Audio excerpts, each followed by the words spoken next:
The world went quiet when an 8-year-old girl named Mira Santiago stepped onto the AGT stage. She was tiny, barefoot, wearing a simple blue dress borrowed from the shelter that took her in.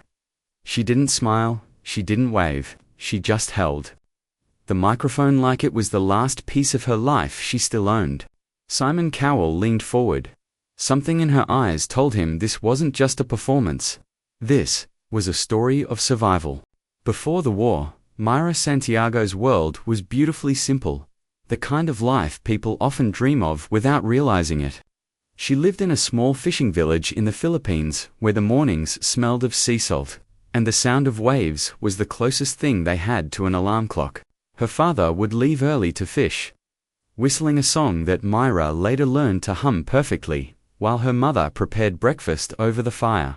Every day was the same, and that was the magic of it. Safety, routine, and love. Mira was only 8, but her voice was already an inseparable part of her. She sang while helping her mother hang clothes to dry. She sang while waiting for her father to return home.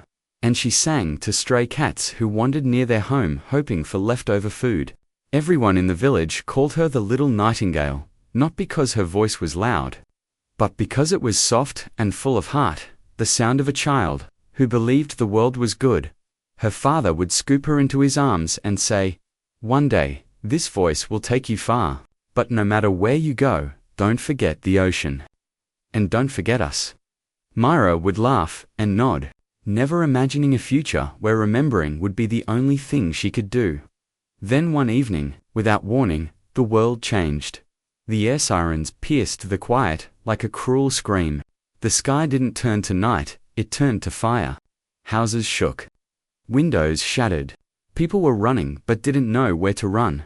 Mira's father grabbed her and her mother, pushing them into the small underground shelter he had built years earlier just in case. He kissed Mira's forehead and whispered, "Stay here. Protect Mama." She watched him climb out, the last time she would ever see him alive. Moments later, the ground roared. When the shelter door finally opened again, there was no village left, only broken wood, collapsed roofs, and smoke rising like a shadow that refused to disappear. Mira stood barefoot in the rubble, clutching her mother's hand. Her voice gone, not because she couldn't sing, but because she was afraid to break the silence of all that had been lost. For days, Mira and her mother walked through evacuation roads with nothing but the clothes they were wearing. Every shelter was full. Every face was grieving. Every family had a name they called out into the crowd, hoping someone would answer. Mira listened. No one called for her father. Her mother tried to be strong, but grief has weight. When they finally found space in an overcrowded refugee shelter, she sat on a thin mattress and cried quietly every night, thinking her daughter slept through it. But Mira didn't sleep, she listened. And for the first time in her life, she sang not for joy, but for healing. Whispering lullabies to her mother so she wouldn't feel alone. War had taken their home. War had taken their family. War had taken their future. But in the middle of all that loss, one thing survived. Mira's voice, fragile, trembling, but still full of love, and that was the beginning of everything. Inside the crowded refugee shelter, Mira's world had shrunk to a single small room with peeling paint, broken windows, and thin mattresses stacked side by side. Children played quietly to avoid disturbing anyone. Their laughter a rare sound that floated cautiously above the endless hum of despair. Mira stayed close to her mother, moving like a shadow, careful not to draw attention. The war had taken everything from them, their home, their father, and the sense of safety they once knew, and Mira knew that the one thing she could give her mother was comfort, even if it was only through her song, every night. When the shelter lights dimmed and the other children drifted to restless sleep, Mira would sit on the edge of her mother's bed and sing. At first, it was a whisper, so soft it could have been mistaken for the wind brushing against the cracked walls. But it was enough to calm her mother's trembling hands, to chase away the nightmares that clung to them both. The songs weren't always happy, they were memories of the village, of her father's whistle, of the laughter of friends who were now scattered or gone. Yet, somehow, they carried hope. Like a tiny flame refusing to be snuffed out by the storm outside, It was during one of these quiet nights that a volunteer named Rosa, a young woman with a gentle smile and a camera always in hand, noticed Myra. At first, Rosa thought she was imagining the delicate, haunting melody rising from the corner of the room. But as she leaned closer, she realized the voice belonged to a little girl, a girl no older than 8, singing songs of grief, resilience, and love that no child should ever have to know. Rosa couldn't believe her ears. The purity, the pain, the power in that voice was extraordinary. Without waking Myra or her mother, Rosa recorded a few moments on her phone, careful not to disturb the fragile calm. The next morning, Rosa shared the recording with a few friends online. Within days, Myra's song began to travel, shared across social media, spreading like wildfire, touching hearts far beyond the shelter's walls. People around the world paused their busy lives to listen to a little girl who had lost everything but refused to lose her voice. The rawness, the vulnerability, the courage in her singing resonated universally. Comments poured in. How can a child be so strong? Her voice is hope itself. We need to protect the innocence of this child. And then came a call that no one expected. The AGT producers had seen the viral clip. They wanted Myra. They wanted her on stage, to sing in front of millions, to tell her story through music. The idea was overwhelming. Myra didn't understand fame. She only knew her mother needed comfort, and she needed to protect her own fragile heart. But after a long conversation, tears, and hugs, her mother whispered, "Sing, my child. Let the world hear what my little nightingale carries in her heart." For Myra, that was all she needed. She didn't know that her quiet songs in a shadowed corner would become a voice strong enough to move the world. She only knew one thing. She would sing, because love had taught her to survive, and music had taught her to give hope, even in the darkest times. And so, her journey to the AGT stage began a journey that would test the power of her voice, the strength of her heart, and the depth of human kindness in ways no 8-year-old should ever have to imagine. The stage lights were blinding. Myra squinted as she walked toward the microphone, her small fingers curling nervously around the stand. The applause of thousands felt like a tidal wave crashing over her, and yet, in the middle of it all, she felt strangely alone. A little girl standing on a stage meant for stars, carrying the weight of everything she had lost. Her mother sat in the audience, holding her breath, clutching her coat like it was the only anchor keeping her grounded. The judges watched quietly, expecting a sweet child's performance, a simple song, maybe a smile, some charm. They didn't know what was about to hit them. Myra closed her eyes for a moment, listening not to the cheering crowd, but to the memory of her father's whistle. The soft waves of her village, the nights she had sung in the shelter to comfort her mother. That memory, and the love behind it, became her stage. She opened her mouth, and the first note floated into the theater like a fragile dove. Trembling, yet unbroken, the song began softly, almost painfully so. Myra sang about losing her home, losing her father, and feeling the emptiness of a childhood stolen too soon. Her voice quivered, but it was never weak. It carried the strength of someone who had survived unthinkable pain, yet refused to be defeated by it. The audience didn't clap. They didn't cheer. They leaned forward in silence, caught in the raw honesty of a child's sorrow and courage intertwined. As she sang, Myra's eyes scanned the crowd, landing on faces twisted with emotion. People wept openly, shoulders shook with suppressed sobs. Even the usually stoic judges couldn't look away. Simon Cowell, the man who had seen countless performers on his stage, felt his heart tighten. He had judged voices before, but never one that carried the weight of a lifetime in a single note.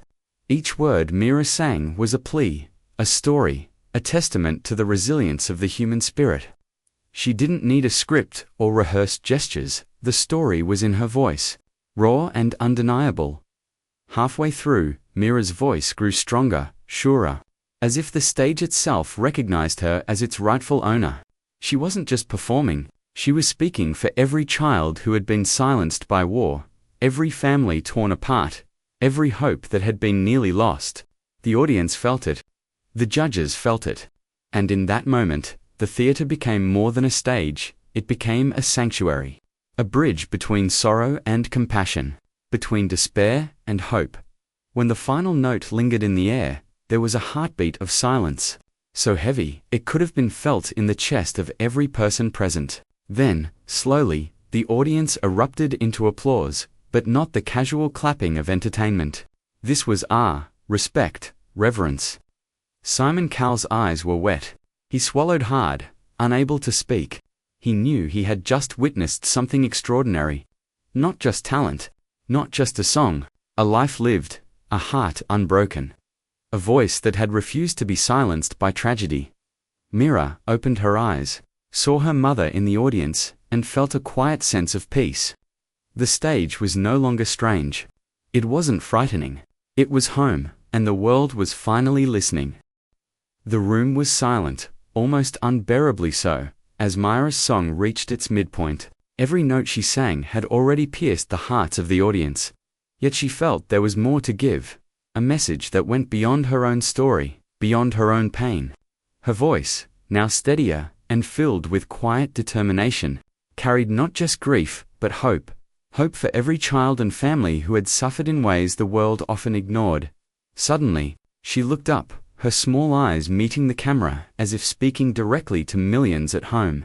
Her voice softened, almost a whisper within the melody. This is for every child, still waiting to go home. The words were simple, but the impact was seismic. The audience gasped collectively, a wave of emotion rolling across the theater. People who had come expecting entertainment found themselves confronted with something far greater, a plea, a reminder of the human cost of conflict, and the resilience of those who refuse to give up. Her mother, sitting in the front row, froze mid. Tears streamed down her face as she realized that her little girl, the same child who had sung lullabies in a dark shelter to soothe her, was now singing to the entire world. Every word resonated with the raw, unfiltered emotion of a life interrupted by war.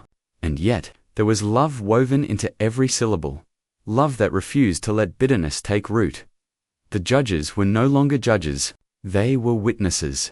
Simon Cowell's eyes glistened, and his hands gripped the table tightly. He knew he was watching something historic. Something that went beyond scoring or talent. Mira was not performing for applause. She was performing to heal, to speak, and to remind everyone of what truly mattered. Her voice carried the echoes of abandoned homes, missing fathers, and children forced to grow up too quickly. But it also carried a message that anyone, no matter how small, could inspire change. Halfway through the bridge of the song, Mira's voice rose in strength. Reaching a note so pure, it felt as if the theater itself had paused to listen. The audience held their collective breath. Tears ran freely down faces. Strangers held each other's hands for comfort. And some even knelt, overwhelmed by the intensity of the moment. In the silence between notes, the weight of loss and love seemed tangible, almost unbearable. Yet it was filled with the possibility of hope. As Mira concluded, she looked back toward her mother, taking in the tears, the trembling hands, and the silent prayers. She had sung not just for herself, but for every parent and child who had suffered in silence. She had sung not only to be heard, but to remind the world that compassion, kindness, and humanity could survive even in the darkest times. When the final note faded, the audience erupted, not in ordinary applause, but in a standing ovation that shook the theater. People wept openly. Some could barely speak. Simon Cowell, normally the hardest man in entertainment, rose slowly from his seat, his voice cracking as he muttered under his breath, This is why we do this." In that moment, Mira realized something extraordinary. The stage was no longer just a place for performance. It was a bridge, connecting hearts, spreading kindness, and proving that even in a world that had taken everything from her, she could give back something infinitely greater: hope. The final notes of Mira's song lingered in the theater like a fragile breath held too long. The audience sat frozen for a heartbeat, unable to move, speak, or even fully exhale. Then the room erupted, not with casual applause, but with a wave of pure, overwhelming emotion. People leaped to their feet, tears streaming freely, faces illuminated with a mix of awe, sorrow, and gratitude. Mira didn't immediately look at the crowd. Her eyes were fixed on her mother, whose hands were trembling as she clutched her coat like a lifeline. Simon Cowell, the man known for his unshakable poise and sharp critiques, remained standing. His face was wet with tears, and for a moment, words failed him completely. He approached the small girl on stage with a mixture of reverence and awe, his hand gently resting on her shoulder. "You haven't just sung. You've reminded the world to care again," he whispered, his voice breaking. The weight of those words was more than applause. It was a recognition of courage, of pain endured, and of humanity preserved. Myra's small fingers loosened their grip on the microphone. She glanced around the stage, seeing the judges' faces filled with emotion. The audience still standing in stunned silence, and the lights shining like golden rays illuminating every tear. She realized then that she had done more than perform. She had told a story that needed to be heard. Not for fame, not for attention, but to awaken hearts to the power of kindness and resilience. As the golden buzzer flashed, sending a cascade of shimmering confetti down around her, Mira did not focus on the spectacle. She ran straight into her mother's arms, holding her tight, feeling the warmth of love that had survived even when the world had tried to take everything. For the first time since the war, she allowed herself to smile fully, a smile that was brave, unburdened, and radiant. Her mother returned it with tears in her eyes, whispering softly, "You did it, my little nightingale. You've given us back hope."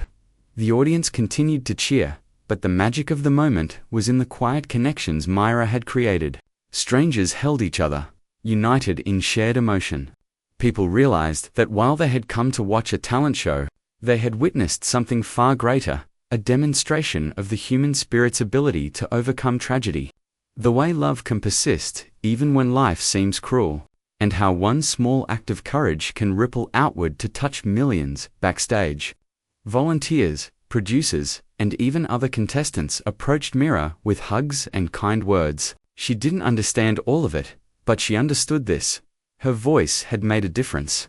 It reminded everyone that kindness is not a weakness, that compassion is not optional, and that even in a world scarred by loss, there are hearts willing to shine light into the darkest corners. As Myra left the stage that night, she held her mother's hand tightly and whispered, "We still have each other." That's enough. In that simple truth, the power of resilience and humanity was clear. The world had taken almost everything from her, yet she had given back something priceless: hope, love, and the reminder that kindness can transform pain into beauty. And in that moment, everyone watching, from the judges to the millions at home, understood the truth that Mira had sung into their hearts. Even when war steals everything, the human spirit, when guided by love and courage, can triumph, inspire, and heal.